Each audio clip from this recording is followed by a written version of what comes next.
Assalamualaikum warahmatullahi wabarakatuh dan selamat petang para pelajar. Baiklah, pada petang ini kita akan sambung lagi pembelajaran PDPR kita untuk subjek Sirah darjah 4. Kita akan masuk kepada pelajaran yang baru iaitu pelajaran yang keempat yang bertajuk Jihad Rasulullah sallallahu alaihi wasallam dan para sahabat. Baiklah para pelajar, pada pelajaran yang lepas kita dah belajar berkaitan dengan pembangunan negara Islam. Jadi pada pembelajaran kita yang hari ini kita akan masuk pula pada tajuk Jihad Rasulullah sallallahu alaihi wasallam dan para sahabat. Baiklah para pelajar, sebelum kita teruskan lagi pembelajaran kita pada hari ini, mari sama-sama kita dengar sedikit pengenalan berkaitan dengan Jihad Rasulullah sallallahu alaihi wasallam dan para sahabat. Hijrah Rasulullah sallallahu alaihi wasallam dari Mekah ke Madinah tidak menyenangkan hati kafir Quraisy Mekah. Mereka beranggapan kedudukan orang Islam semakin kuat dan agama Islam mudah disebarkan. Oleh itu, pihak kafir Quraisy sentiasa berusaha untuk melakukan penindasan terhadap orang Islam. Bagi mempertahankan Islam, maka turunlah wahyu daripada Allah Ta'ala ayat 190 surah Al-Baqarah yang memerintahkan untuk berjihad. Itu sedikit pengenalan berkaitan dengan konsep jihad dalam Islam.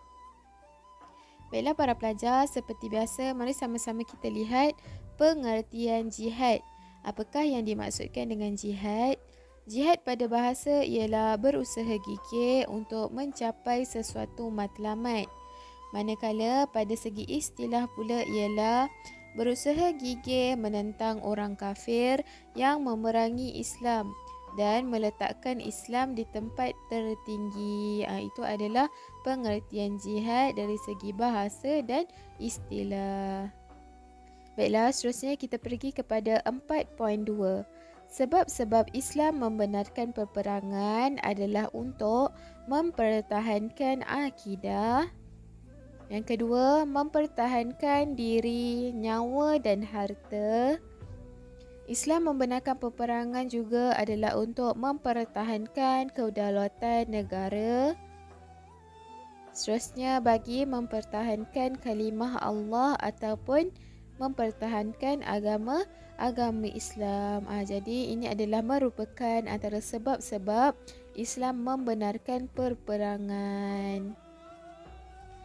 Baiklah, seterusnya kita pergi kepada bahagian jihad. Bahagian jihad terbahagi kepada dua, iaitu Jihadul Akbar dan Jihadul Asghar.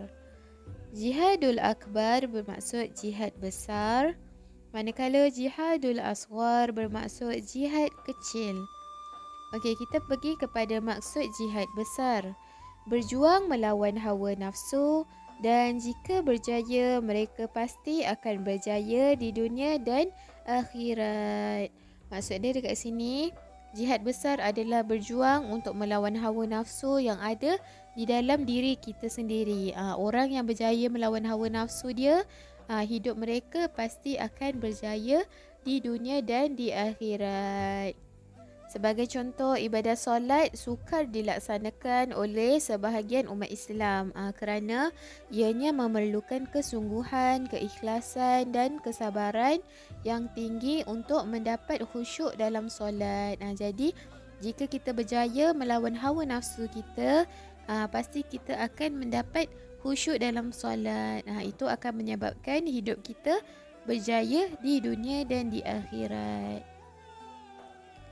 Seterusnya kita pergi kepada jihad kecil. Jihad kecil adalah berjuang mempertahankan agama Islam di medan perang dan menentang kemungkaran. Itu adalah maksud jihad kecil.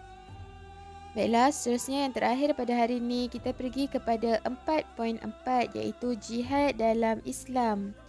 Maksud jihad sangat luas. Tidak terhad kepada berperang melawan musuh Islam sahaja, tetapi ia merangkumi pelbagai aspek seperti yang pertama, menuntut ilmu. Menuntut ilmu juga merupakan salah satu jihad dalam Islam.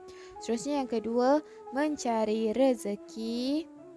Yang ketiga, membasmi kemiskinan. Membasmi kemiskinan juga merupakan salah satu jihad dalam Islam. Seterusnya yang keempat, meningkatkan kemajuan umat Islam.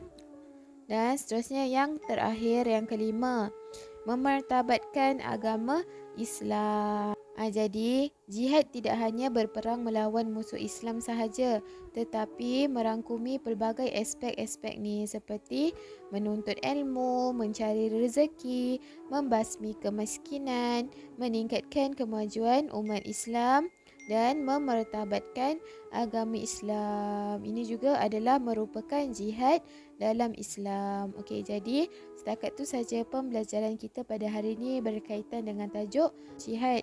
Okey, kita dah lihat apakah maksud jihad, kita dah lihat sebab-sebab Islam membenarkan peperangan, kita dah lihat bahagian jihad terbagi kepada dua, iaitu jihad besar dan jihad kecil.